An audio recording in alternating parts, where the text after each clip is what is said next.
हठ योग। भारत के प्राचीन साहित्य में योग शब्द अनेक प्रकार के व्यापक अर्थों में प्रयुक्त हुआ है। फिर भी इसका जो आध्यात्मिक अर्थ है, उसमें योग साधना की विभिन्न विधियां होने पर भी मूल रूप से कुछ भेद में समझा जाता है।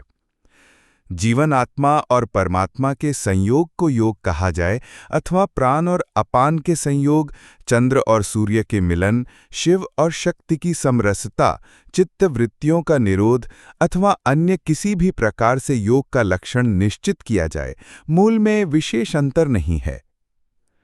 महायोग और पूर्ण योग। योग शिक्षाओं में केवल ये कहा गया है कि स्वाभाविक योग एक ही हैं, अनेक नहीं। वो महायोग के नाम से साधकों में प्रसिद्ध है। अवस्थाओं भेद के अनुसार महायोग ही हठ योग, मंत्र योग, लय योग अथवा राजयोग के रूप में प्रकटित होता है। मंत्रम लयो हठो राजयोगश्चेति चतुष्टयम् एक एव चतुर्धा यम महायोगम प्रचक्षते। योग शिखा 129-130। हठ योग। हठ योग के आदि आचार्य कौन थे, ये बतलाना तो बहुत कठिन है। भारत के आचार्यों का ये सिद्धांत है कि सभी शास्त्रों की प्रथम प्रवृत्ति परंपरा से ही होती है, इसलिए हठ योग भी ईश्वर कृपा से ही उत्पन्न हुआ। हठ योगियों के अनुसार श्रमण परंपरा ही इसकी प्रवर्तक है। इसमें विभिन्न प्रकार की साधनाएं मात्र मन से इंद्रियों को विराम देने अथवा ऐन्द्रियक बंधन तोड़ने के ये प्रधान साधन माने जाते हैं।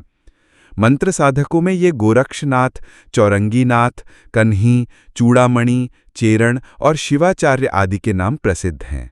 आचार्यों ने संसार में हठ योग का प्रचार किया था।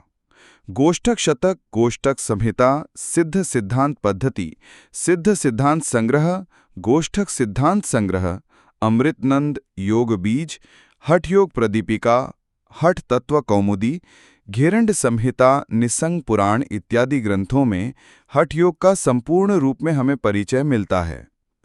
इससे समस्त अनेक उपवेदों और ग्रंथों में हठ योग के प्रमाण मिलते हैं।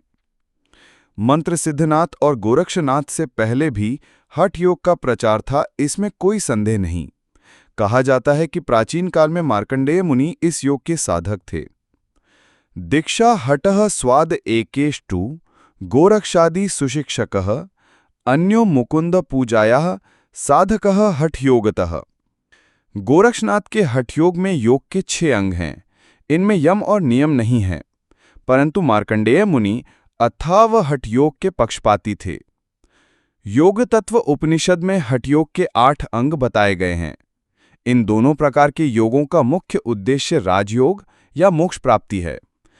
पातंजल योग संत्र में असंप्रज्ञात समाधि के नाम से इसी का वर्णन किया गया है। हठ योग की नियमित साधना से चित्त वृत्तियों का निरोध होता है, इसलिए आचार्यों ने हठ योग को अष्टांग योग का आधारभूत अंग स्वीकार किया है। हठ योग में प्रथम साधन से ही साधनार्थी जीव कलेश से रहित हो छुटकारा प्राप्त करता है।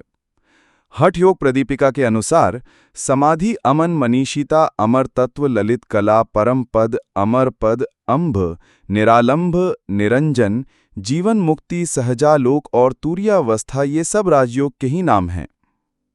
योगी स्वात्माराम ने कहा है कि कुंभक प्राणायाम द्वारा प्राण की गति को बंद कर चित्त निरालंब हो जाने पर ब्रह्मानंद में भी हठ योगी प्रवेश करता है। इस प्रकार यह स्पष्ट हो जाता है कि प्राचीन योग में भी हठ योग का उद्देश्य समाधि तथा राजयोग ही रहा है और यह समस्त अभ्यासियों के लिए एक सुनिश्चित मार्ग है। इसी से यह स्पष्ट हो जाता है कि हठ योग के ही स्वभावतः राजयोग का विकास होता है। देह शुद्धि हठ योग के मुख्य उद्देश्यों में से एक है। योगियों की पारिस्थितिक